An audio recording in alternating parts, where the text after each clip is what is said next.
Mine is on. Is on? Okay. Perfect. So this is the last chapter in Kasr Shahwatain. This is the last chapter in breaking the two desires. Walillah alhamd. Ask Allah subhanahu wa ta'ala to make it a blessed ending to this part, and we'll be moving on to the next book. If I'm ready with the material, hopefully next week, most likely the week after. So, but I'll have Ramsha announce in the group if I have enough material to actually continue for next week.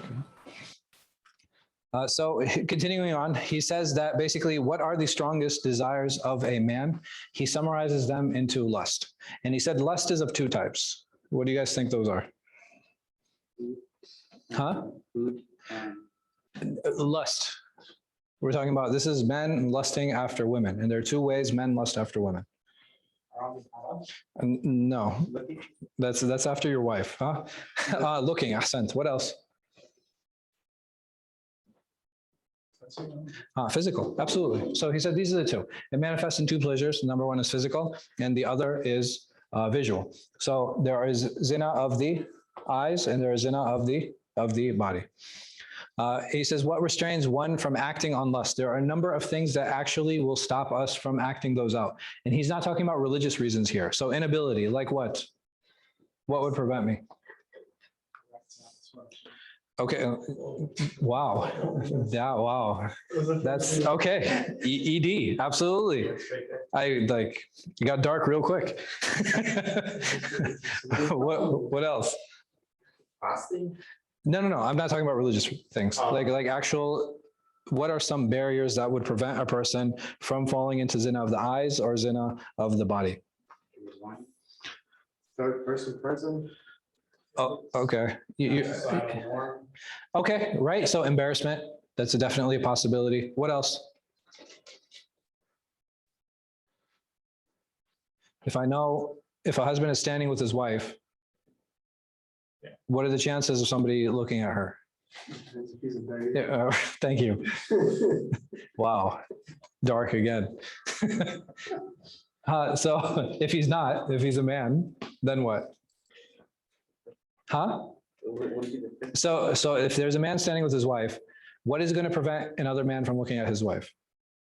He can't see it. Huh? Fear. Right? These are all real things. So you're talking about fear, embarrassment. These are all real reasons that would actually prevent a person from falling into these things. A loss of position, right? And this is also part of that fear. It's also part of that embarrassment.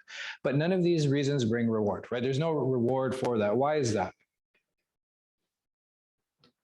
Weakness to not act on lust because of those.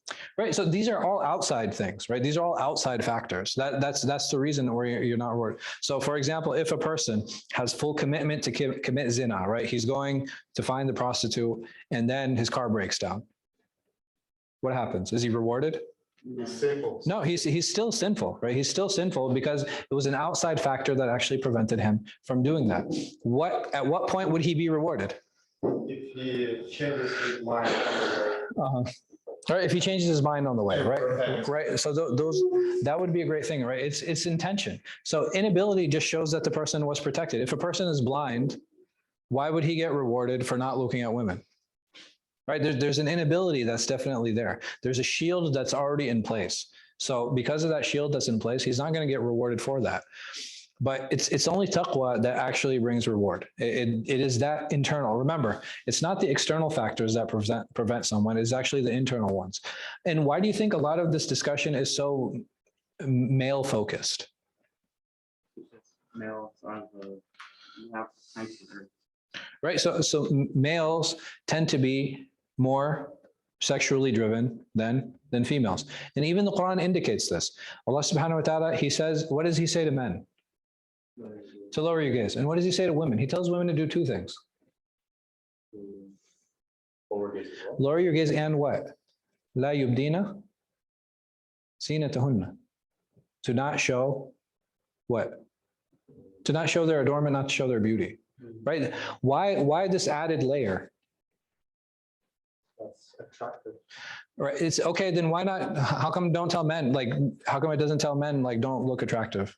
We are not attractive. Because men aren't attractive. Men aren't essentially attractive. Is that what it is?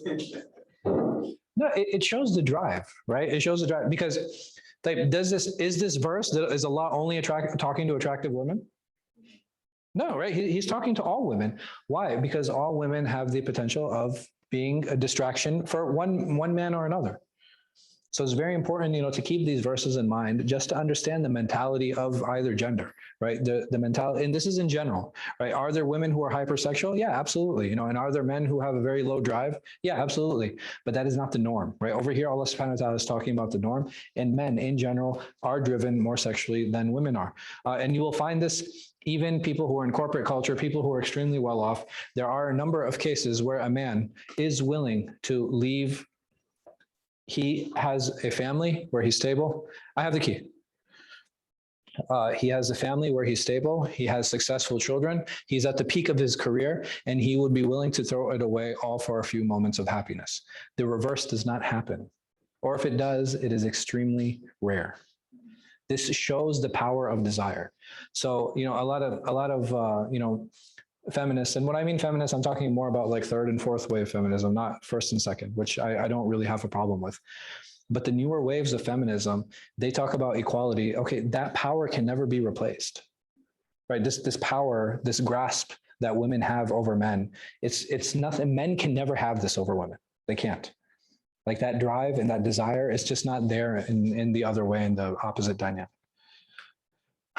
So this taqwa needs to show when a person has the ability to actually do something about it.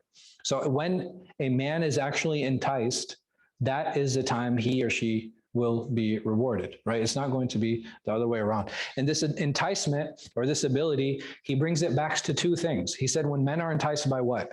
And we had spoken about this and touched on it last week. He said, when men are either enticed by, the one obvious one is what? Women, right? That's obvious. And he mentions the second one, and we had touched on this last week, and I was very surprised he actually brings it up. Well, no. Boys. Right? And we had talked about this last week. We said that he talks about, and we said that the abuse of this we will find, especially in the clergy, right? You will find abuse of this in the clergy for whatever reason. I don't know why. Is it more common outside the clergy? I don't have the statistics, but this is something that Ghazāli was addressing at his time. And this is something that we still find prevalent at this time, right? When we talk about abuse in the madrasas, this is the type of abuse that we find. And he's talking about protecting yourself even from that. And Allah protect us and our children. Ameen. So the virtue of chastity, right? So being chaste doesn't mean abstinence. Abstinence is very different, right? Abstinence is just never getting married. But being chaste, trying to keep and protect ourselves. He talks about the hadith on the day of resurrection. The Prophet ﷺ said that only 7 people, meaning 7 types of people, will be shaded on that day, except for the shade of the throne. That is the only day. That is the only shade that is on that day, and these 7 groups of people will be from it. And from those is a man who is enticed by a woman. Again, a man who is put in a difficult situation. He's enticed by a woman who is beautiful, who has a good family, and she entices him to lie with her. He makes zina with her, and he refuses, saying, I fear Allah, Rabbul Alameen, the Lord of all people. Another example he gives is Yusuf and Zulaykha. This story is very famous, and this is who? Zulaykha it's not a well-known name, but it's the name that some historians give to the wife of Aziz. So Yusuf alayhi salam, he was tempted by the woman. The woman is not named in the Quran. So some historians actually name her, and they say this is Zulaykha, and the difficulty that he faced with that. But Allah subhanahu wa ta'ala, he rewarded him for avoiding that situation. There's 2 stories. Sulaiman ibn Yasar, he had a woman came to his home because she knew how handsome this guy was, and she basically said to him, she was like, she didn't come. Is this the one where she came to his home? Yeah, she came to his home, and she was like, do whatever you like with me. And so what did he do? He left his house. So instead of like getting into any fitna, instead of having any conversation, he was just like, all right, deuces. Like, and he just left the house, right? And he was like, he just left. He's like, I don't want anything to do with this situation. And it's very honorable, very noble. And what happened? This person, he actually saw Yusuf alayhi salam in a dream.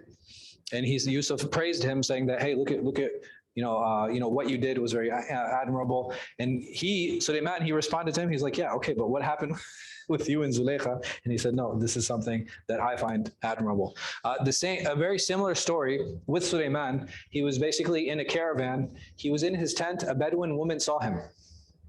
She came into his tent. And she said, do what you will. She's like, I have need of you. So he was like, all right, cool. And he gave her some food, like thinking that she was hungry. And she was like, nah, that's not what I need. He started crying. Huh? He started crying. Right? He started crying, like weeping profusely, to the point where the woman got shy and she left. His friend came back and he saw him crying. He's like, what's good? Like, what's going on, man? Like, why are you crying? So he was like, I miss my kids. And he's like, that's not possible. We just left a couple days ago. Like, you can't be missing them already. He's like, was there something else that's going on? So then after pressing him, he told him the story. And he said, the man started crying. His friend started crying. And he was like, okay, I know why I'm crying. He's like, why are you crying? He's like, because had I been put in the same situation, I probably would have failed. The people of the cave. The three men who are in the cave, as is in the famous hadith, one of them, what happened? You guys know the details of the story? So basically, there are these three men in the cave, right? A boulder came and it closed the mouth of the cave. And each of them said, okay, hey, let's mention a good deed that we can present to Allah subhanahu wa ta'ala, and maybe he'll get us out of this situation. One of those people, they said that there's a cousin of mine who I really loved. And I wanted to be intimate with her. I never got the opportunity until one year there was a drought. And Allah made me very wealthy. So he said to her, he's like, listen, I'll give you 120 gold pieces if you sleep with me. She agreed. He went to her, he lay with her, and he was about to be intimate with her, and she said to him, fear Allah. He came to his senses, and he got up and he left. And he left the money with her. And then he said, Ya Allah, if I did this for your sake, then please, move the boulder a little bit. And the boulder, then it actually moved a little bit. So you have stories like this, and the reason that he mentions these stories is like, okay, there are many of these cases where you will see the result of that good deed almost immediately. Whether it be like a bashara, like seeing a prophet in a dream, or actually seeing physical movement or physical actions to get you out of that state. So there are a lot of good things that happen for these individuals. So such is the reward for the chaste, the one who preserves themselves. Yeah, go ahead. So the stories and the references you're just talking about, and even others, like when you read, it's usually like a man is a victim of like this of seduction. Yeah. And it's sort of the opposite of what we were talking about earlier, where like usually the men sort of in a power situation where there's a even in those situations, what was going on? It wasn't the man who was seducing the woman. She had the power. You understand? Like in all of these situations, she was the one who actually had the power. She was in a position where she could seduce. It wasn't the other way around. The exceptions is with Yusuf and Sulaiman. Why? Because they're extremely handsome. They actually were a fitna for women. But even then, they never abused that power. Does that make sense? They never actually abused that power. But in all of those stories, you find that it's those women who actually abused theirs. But most of the guidance is for the men. It is. Women. Yeah. So even in those women, the focus of those stories isn't on how bad women are. The focus of the story is what? What is the purpose of those stories? To say like, oh, look at all women are all trash. Like, no, that's not the purpose of those stories. What was the purpose of sharing those stories? To show the power of how much restraint a man can show. Even in extreme situations. Again, like, are all men like that? No, right? It's not. How many men do you walk around and be like, hey, I'm offering myself to you. And he's like, no, I'm good, right? Like, it's not. Unfortunately, it's not as common as it should be, right? And so both of them are exceptional, right? You don't have women like exactly throwing their men at women throwing themselves at men. I mean, some men maybe, but in general, it doesn't happen, right? In general, it doesn't happen. Sort of an Extreme cases. You know, that even in a situation like Yep. this, where Uh-huh. you're not pursuing it, you're able to. Yeah, absolutely. So why is the fornication of the eye such an issue? Because it is a gateway, right? It is a gateway drug that will lead to zina. Allah subhanahu wa ta'ala, he says about zina, la taqrabu zina, right? Don't go near zina. How is this different from other prohibitions? So in this case, it's not just don't listen, it's don't come near. Near, It's yeah. whatever that may lead to zina, also prohibited. MashaAllah. That look, Excellent. that call. Yeah. Right, basically any pathway that leads to zina, that pathway is also haram. And this is something that's important to keep in mind. Versus alcohol, versus eating pork, versus lying, cheating, right? You don't have the prohibition is in the actions themselves. Zina is the exceptional case where even though something that is agreed on to be more haram than it is riba, right? But you don't have verses that say, la taqrabu riba. It says, don't involve yourself in riba. But with zina, it's like, don't even go near it. Why? Because it is a very slippery slope. And anyone who has been in an extramarital relationship or has been in an illegal relationship, in a haram relationship, they will find that the relationship, what happens? It snowballs very quickly, right? And sometimes the people involved, sorry, I didn't mean to. Like sometimes like the people involved, they don't even realize how quickly that thing snowballs. And this is something that's very important to keep in mind. And it's also underestimated, right? Just by looking, sometimes we underestimate the power of the gaze. G-A-Z-E, huh? Right? So sorry, I couldn't resist myself. So it's something that is very easily underestimated because we assume, okay, it's just a look, it's just a glance, it's not a big deal, but. And I'm sure many people have experienced this, just locking gaze with another person, right? Just locking gaze with the opposite gender. It can be very compelling. It can be very compelling. It can be very powerful. It can be very attractive. And this is the reason Allah, one of the reasons that Allah subhanahu wa ta'ala actually prohibited the pathways that lead to it, and why you have the Prophet focusing so much on the zina of the eyes, right? The illegal gaze of the eyes, and why it's something that should be avoided. Yeah, go ahead. So, how we're supposed to lower our gaze, right? Yeah. What if like that person, that woman is like you're very you're not attracted to at all. Sure. Yeah. And you look at it, Sure. But So lowering the gaze, does it mean a physical lowering of the gaze? Or is it a metaphor? No. Okay, it can be both, for sure. So is it realistic to think everybody walks around like this? I don't think that's a realistic expectation. And not just that, when am I supposed to lower my gaze? Basically, when am I supposed to look away, right? Lowering the gaze, it's symbolic for modesty, right? When we think of looking down, we think it's symbolic for modesty, but it doesn't necessarily mean actually physically looking down. It's not like I see a beautiful woman, I'm like, right? That's not the purpose behind it. The idea is to look away. So over here, when am I going to look away? When you feel temptation. When I'm tempted, right? When there's attraction. But if I'm going and I'm dealing with a cashier, or I'm dealing with a concierge, or I'm dealing with a taxi driver, right? Like women work in all faculties of life, right? There are different professions that all women work in, even historically, even during the time of the Prophet ﷺ. Do you really think people were doing business like this? Like this, it's not realistic. They were dealing with each other. They were looking at each other. You have a hadith where the Prophet ﷺ was with Fadl ibn Abbas. They were on their riding animal. Fadl was a young man. A beautiful young woman walks up to them. And she is looking at the Prophet ﷺ, asking him a question. And then I'm sure the Prophet ﷺ probably noticed her glance. He turns around. What does he see? Right? He sees Fadl like you know what I mean? Like just like gawking at this woman. So what does he do? He real slick. He just he pushes his head away. Like, hey, come on now. Like, stop looking. And that is how lowering the gaze is done, right? That's actually how it's implemented when you're supposed to look away in those situations. But even the Prophet, where was he looking? He was looking at the woman, right? He was dealing with her. So it's important to keep these things in mind when we talk about how those interactions should be. And in many cultures, like here, like, you know, and I won't even say in the United States, but in many cultures, hey, by not looking at someone, many times it's taken as a sign of what? As disrespect. So in US culture, where do I not want to look?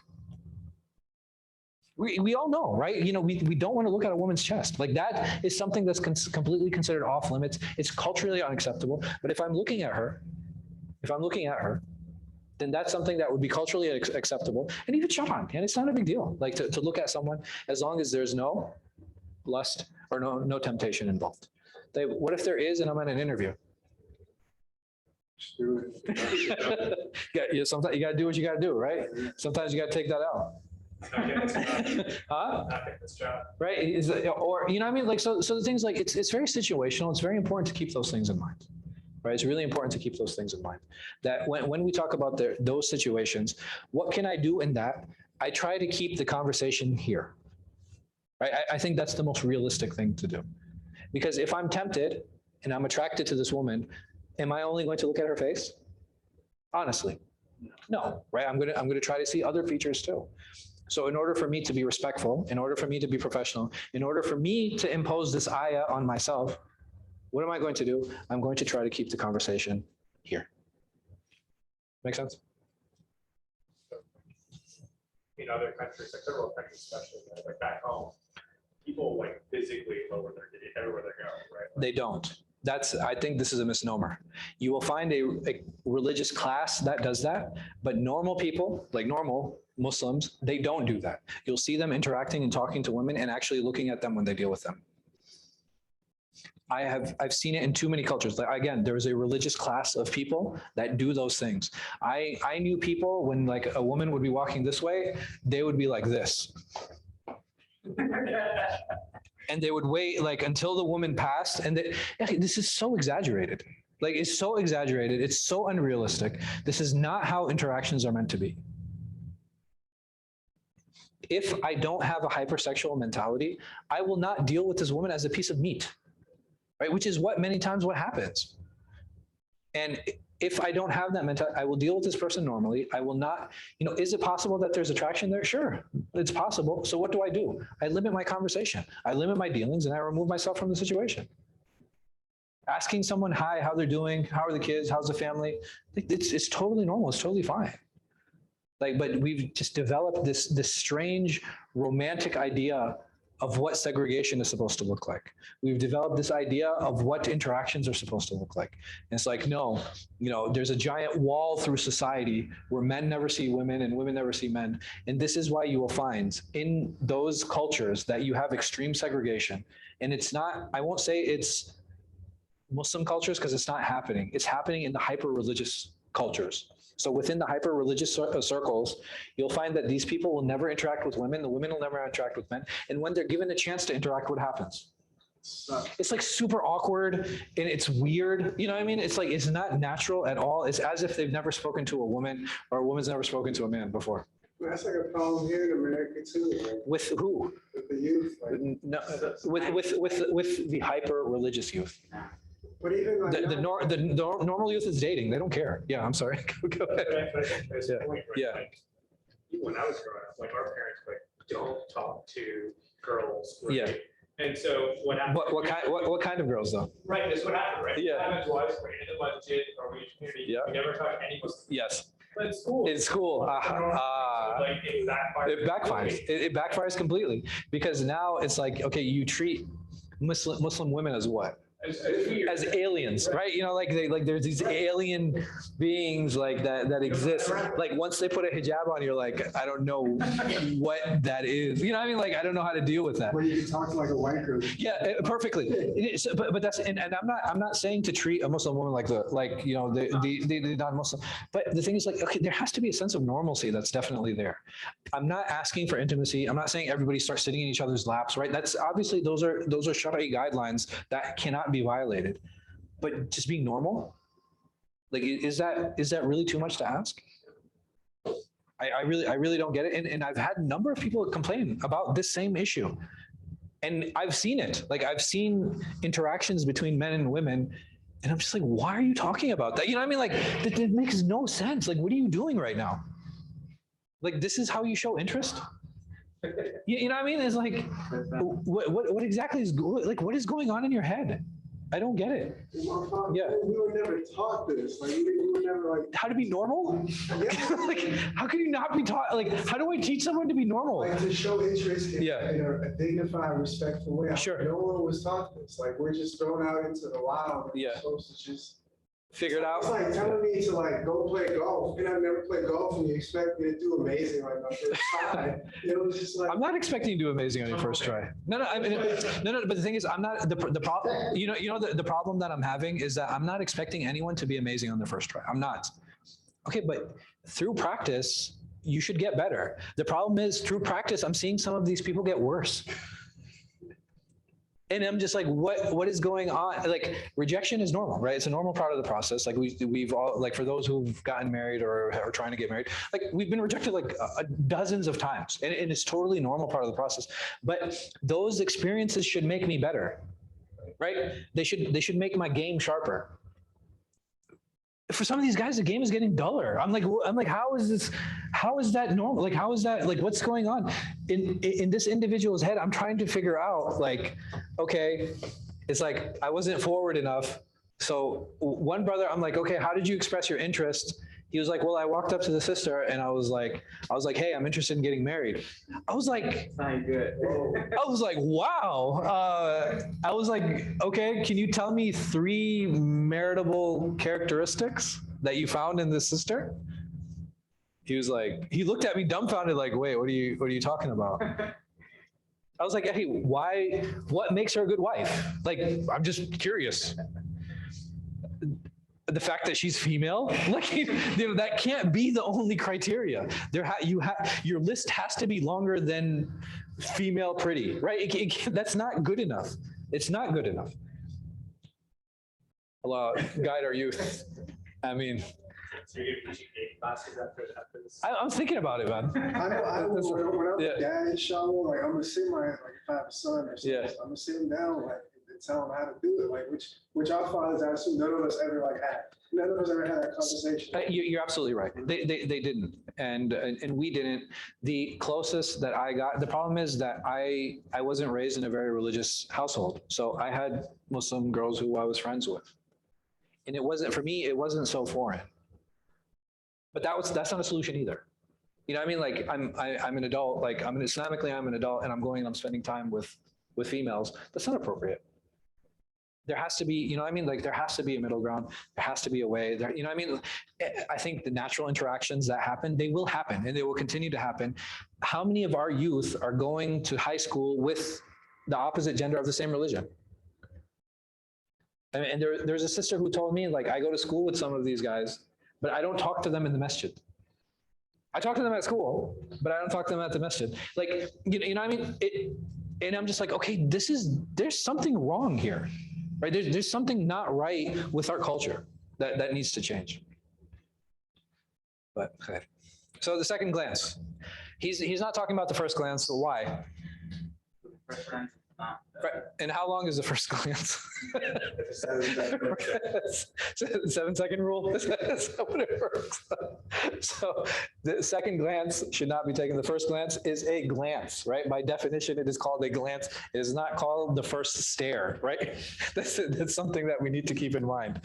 So the second glance, now you're showing interest, right? Now you're showing interest and you're looking at this person. And he says that one of 2 things will happen. The first thing can happen is that you find beauty. Right, you find this woman beautiful. He's saying this becomes a problem because there's a sense of regret that's there. Like, damn, man, like I shouldn't have looked. Right, you know that's there. He said the second possibility is that what she's unattractive, right? She's ugly. Why is that a problem? Because it causes pain. Like, man, I wasted my glance, right? So, and he's saying the problem with both of these things is that they lead to sin and sorrow, right? But none of these pathways actually lead to anything successful.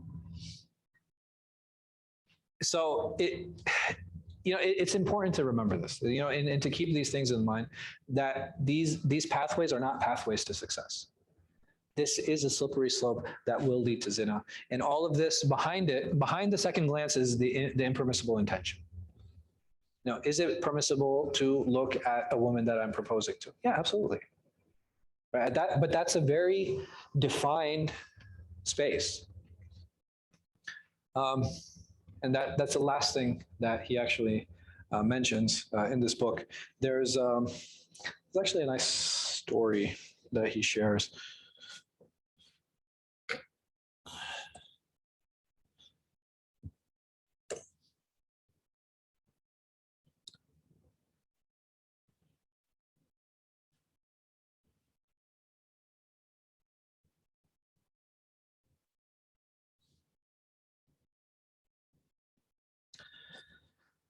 So Imam Ghazāli, he actually shares a story where there's a young man, and what happens with this young man is that he was known to be pious, devout, and handsome. So there's a woman in the street who he saw, who she says to him, "I want to talk to you." So the first time, I mean, strong, just walks right past her, goes straight to the masjid. The second time, she stops him on the way back, and she's like, "Hey, I want to talk to you." And he was like, "All right, what do you want to talk about?" And she's like, "I'm interested in you. I'm willing. I want to give myself to you," and this, that. And he's like, "No," and he goes home.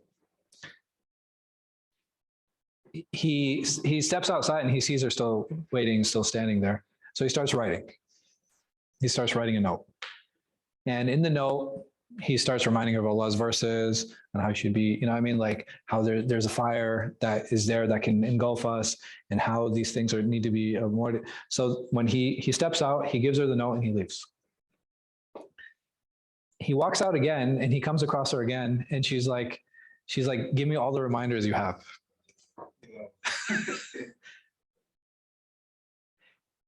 And he said no. And he left, and he came back again, and he was like, "Listen, this can't happen. This is not going to happen." And he leaves her. And she said, "Okay, you're not going to see me again." She goes home.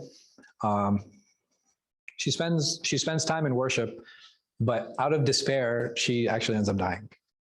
Out of despair, like out of broken heart.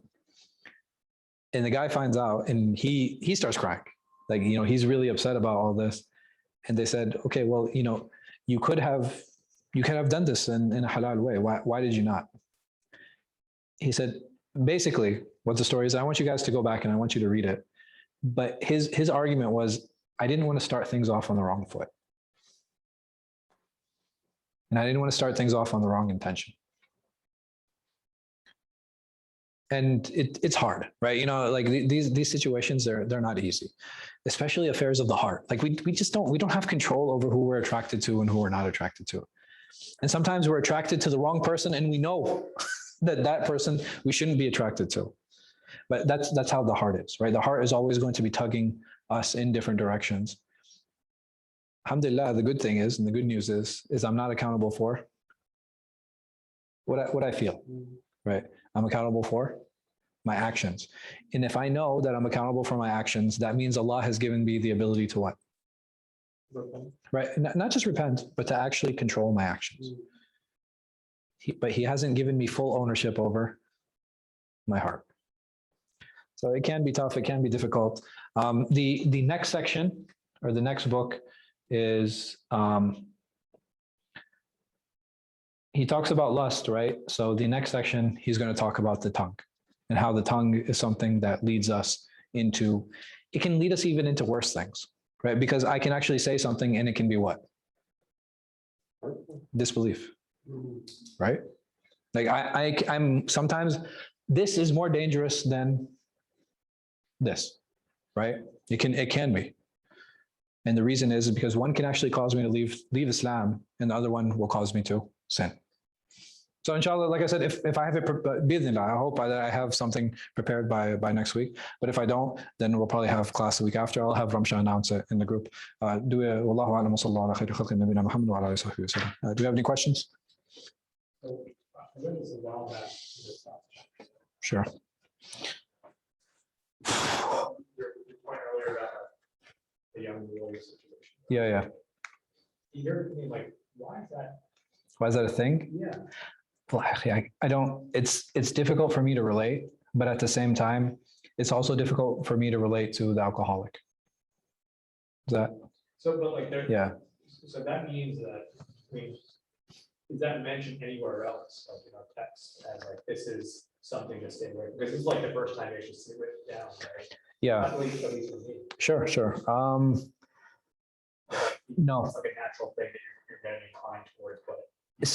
So the thing is, I don't know if, and I don't think that the Quran and Sunnah deal with it directly, like the pedophilia with like boys and stuff, because the pagan Arabs, they were not a cosmopolitan society. It was a very Bedouin society. So I can't imagine them sitting down with groups of boys and teaching them. This became a phenomenon post-Islam.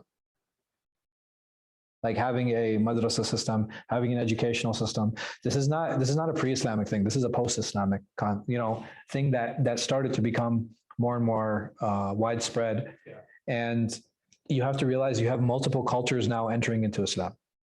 This is not just the Arab culture anymore. Now you have the Persian culture, you have remnants of the Byzantine culture. Like, all of these elements are entering into Islam. And sometimes those practices were pre-Islam. So when they entered Islam, those things could have followed them. And Arab culture changed, like, like they never had this exposure before either. So there are new things that they were new for them too. I'm not going to say like, oh, the Arabs were pure and no, I won't say that. They didn't have the opportunity. This is the first time the opportunity actually presented itself. And, I think it's wonderful like that, Ghazāli even brings it up, and he was brave enough to talk about it, saying that this is a real problem and this is a real issue. And it's something that we should be aware of as clergy, as teachers. He's talking about Islamic clergy, not Yeah. other- No. He's talking about Muslims very clearly. This is also the case among non-Muslims. No, sure. For non-Muslim clergy, is very common too, right? Like, if anything, it's more rampant and more widespread. And I think the reason for that is because of the celibacy, Yeah. right? Like they're abstinent, they're celibate, and this is their only outlet. The problem in Islam is like for clergy, there's no such restriction, right? It's not only is it no restriction, they can have multiple wives. Sure. I have a question on, there's ayat in the Quran where Allah subhanahu wa ta'ala mentions unchaste women are unchaste men. Yeah. Can you briefly talk on this verses and get rolling on this? So some of the verses that talk about the unchaste woman being for the unchaste man, etc., I believe that they were abrogated. I have to look into them more, because chastity is not something that is public. There might be some indication, but it's not public information. There's no way for me to know if somebody's a zani or not a zani. This would be, you have some people who are like that, right? And I think even in our societies, we know, that this person is a prostitute, or this person is like, or they came from that background. But the problem is, even in our culture, I remember there's either a Playboy model or something. Yeah, like one of these type of women, they became Muslim. They actually became Muslim. They started practicing. And then you have all these comments from like these guys who are like, I would marry that, and do this and that. And it's just like, dude, what is wrong? Like, it's just this, just because she became Muslim, it doesn't mean that her sexual habits are the same, right? Obviously, if she's willing to change her religion, she's willing to change as a person. And we ourselves, like, it goes back to, I know you asked in the beginning, like, what is a dayuth? Like, a dayuth is a cuckold, right? Someone who has no jealousy. Like he doesn't care who sleeps with his wife and what happens with her. And I don't know if some of that culture is being absorbed by some Muslims. You call it beta culture or simp culture or whatever, whatever you want to call it. And it's really sad. It's really sad how a lot of these sexual perversions are making their way into Muslim society. And I think a lot of it has to do with the lack of discussion over a lot of these issues, and the privacy that's behind them, the taboo that's there. It's very essentially and very simply, man. Like, if you want to do something with your wife, or your wife wants to do something with you, please ask. You know what I mean? Like, it's simple as that. Like, she'll agree or she'll disagree, and Maybe you'll find that that kink or whatever that you thought was, really important, you're like, no, never mind. You know what I mean? Like it was something that, and a lot of that has to do because of our exposure to pornography too, right? I think a lot of us were exposed to pornography at a very young age, and that changes a person's mindset. They see certain things, it gives ideas. So I have 2 questions. maybe not all of them bad. One is if I lose something, Uh, is there like some type of dhikr or dua that I should say so I can like find it? Because I heard someone say like basically you should say like yeah, Yeah, so you'll find that a lot of people have prescriptive du'as for different situations. If someone passes away, if you're in love with someone and you want to break the relationship, if you've lost something, and you'll find a lot of different people coming up with a lot of different things. I don't think there's a problem with it, but there's nothing that you can say is from the sunnah to bring this or to cause this. That's where it becomes a problem. But to say, hey, do this dua or do this dhikr, I don't have a problem with that because maybe it worked for that person when they did it. So like do that dhikr, inshallah. Inshallah, yeah. I like, well, this worked for me when I did this, or some people will be like, oh, the moment you lose something, go pray 2 rak'ah, right? You know what I mean? You'll have a lot of these prescriptions. Just like the Prophet ﷺ, when Fatima came to him complaining about weakness, what did he tell her? He said, say Subhanallah, Alhamdulillah, Allahu Akbar, 34 times, before you go to sleep. What is that? This is a prescription, right? It's a prescription that he gave to her. And it doesn't mean that that is the only place that you can do that. If you lose something, if you're sad, if you're happy, if you're, there are different things that happen in our lives. And sometimes people are creative, and they come up and say, hey, listen, do this when you're happy. Do this when you have a child. Do this before you get married. Do this before your second marriage, right? There's so there are a lot of different prescriptive du'as that people give. Like I said, the only issue I have is saying, no, this is the sunnah. No, there is very little sunnah in terms of prescriptive du'as because the Prophet ﷺ meant to leave it open-ended. And the second question is, if I forget something, like let's say on a test, and I forget a question. Yeah. Should I make salat upon the Yeah, sure. I mean, because what is the إِذَا نَسِيتَ فَاذْكُرُ اللَّهَ, and if you forget, remember Allah. So something along those lines. I think it's an ayah. I'll get back to you, but it's something along those lines. So every time you forget, mention Allah. And from mentioning Allah, sending salat and salam upon the Prophet ﷺ. Why is that so important? Because he's our gateway to the deen, right? Without the Prophet ﷺ, we would have no religion. And it's very important to keep elevating his status and give him that importance.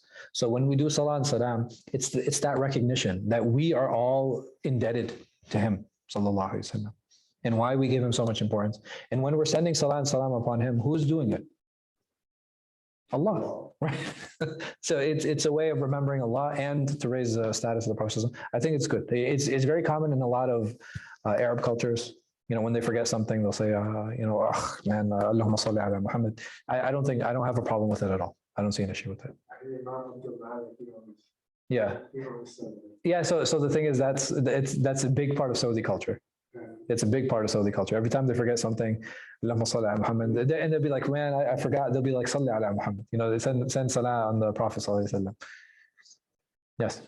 Speaking of those guys and girls who have fallen in zina, yeah. What is better for them to make nikah or to separate forever? It depends on the situation. So if a man and a woman have fallen into zina, then they need to decide what's best, because sometimes it can be a mistake, and sometimes it can be out of passion. Sometimes it can be because of the extended relationship, right? They really do feel like they're good for each other, and then they fall into zina. I think there has to be a judgment call that's made. I mean, even if they're girlfriend and boyfriend, it doesn't mean that they're good husband and wife. Yeah, right. And so, if they repent and maybe they come. Yes, that would be ideal. Yes, it would be. I think that would be so if they were and they did it and they got married, I think that would be an ideal situation, because the intercourse or the intimacy that they had, it was still with each other. You know what I mean? Like versus them having an illegal intimate situation and then going and being intimate with someone else. last question. Sure. When the nikah is made in the first time, they can have a consummation. Yeah. It's a sunnah to pray 2 rakah. Yes. If they pray 5, does that fulfill the sunnah or is it? No. It's separate. Yeah. Even if they pray the 5, the Isha, the Maghrib together. Yeah. Still, still pray 2 rakah. Separate, as a way to, it's a way to start off the marriage, you know what I mean? And a way to bless the marriage and seek that.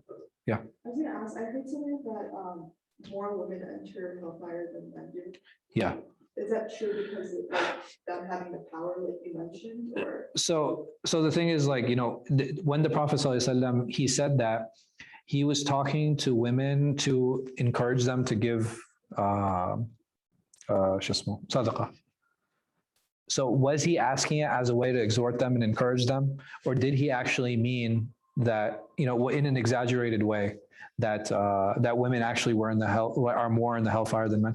I think it was just a way to kind of encourage them. I don't think he actually meant that, and he was talking to a specific group of women too. Like, he wasn't saying like, all women are going to be in the hellfire. He was just saying, like, I see most of you in the hellfire, if, and that's the understanding that's there. If you guys don't keep giving sadaqah, if you guys keep cursing, if you guys keep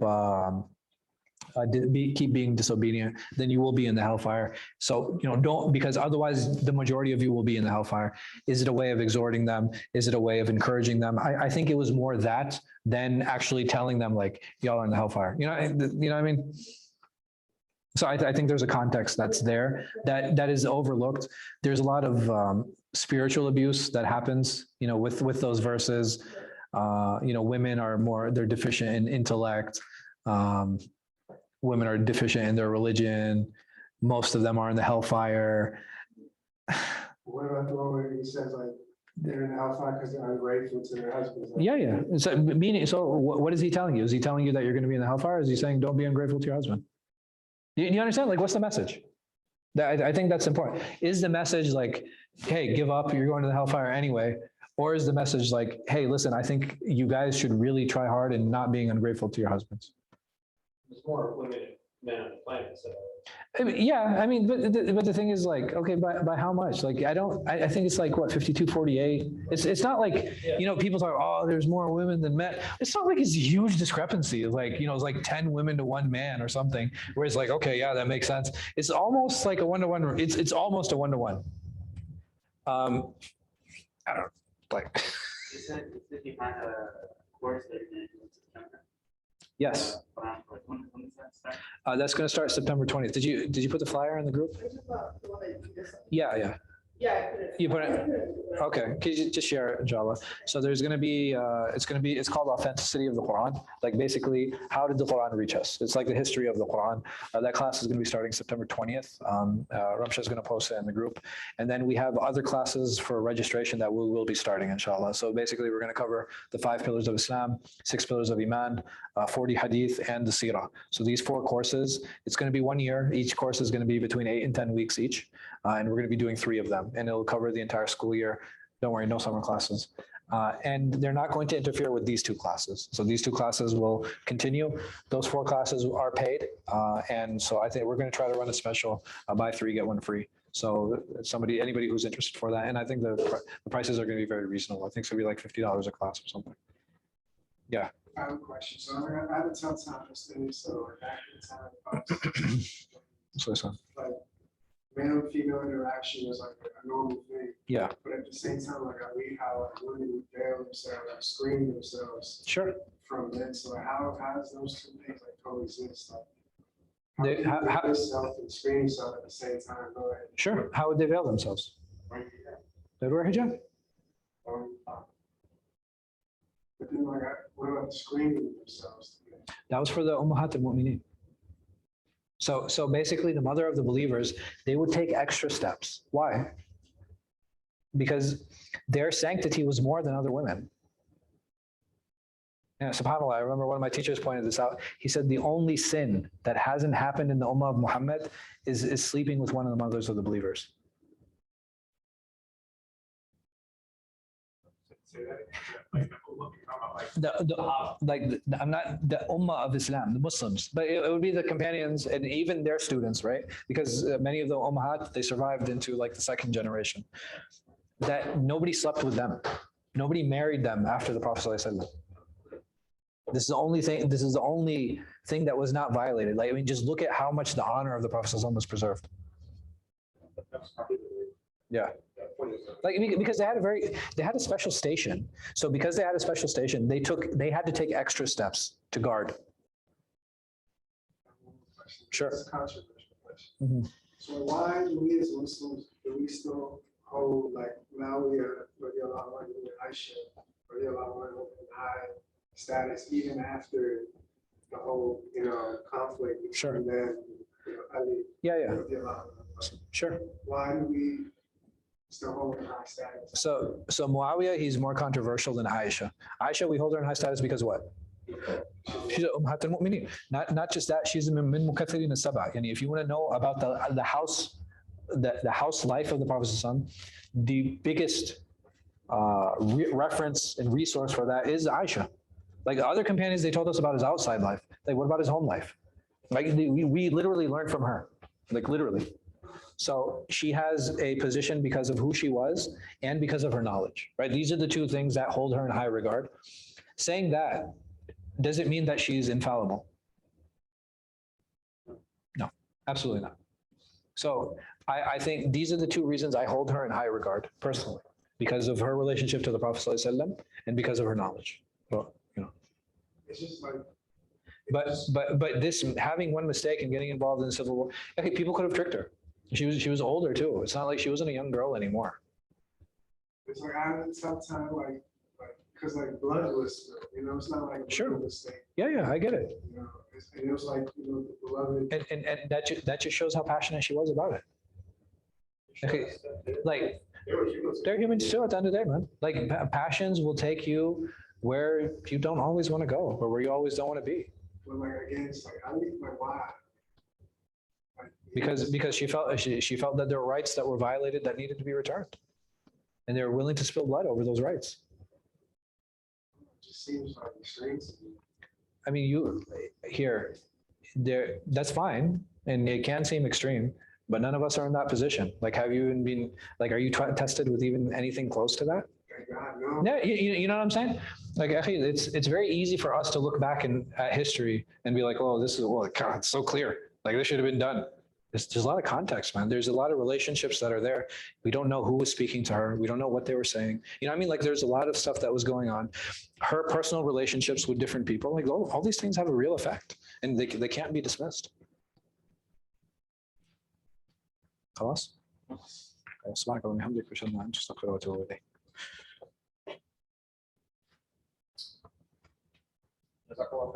آمين وإياك.